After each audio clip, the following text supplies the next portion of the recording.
শূন্য থেকে ট্রান্সলেশন ক্লাসে আপনাকে স্বাগতম। লক্ষ্য করুন, তুমি কি আগামীকাল আসবে?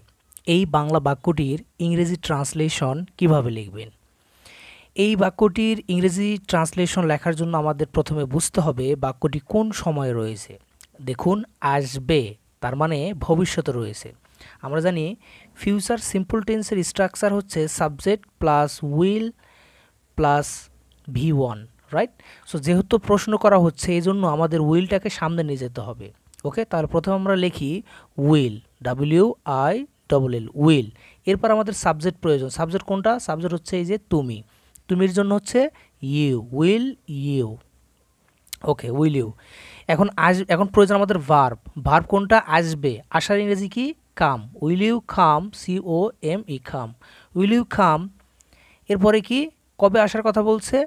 আগামীকাল, tomorrow. Will you come tomorrow, TOMORROW। এরপর আমাদের একটা কি করতে হবে? কোশ্চেন মার্ক দিতে হবে। ওকে, কোশ্চেন মার্ক। তাহলে তুমি কি আগামীকাল আসবে, এই বাংলা বাক্যটির ইংরেজি ট্রান্সলেশন হচ্ছে উইল ইউ কাম টুমোরো।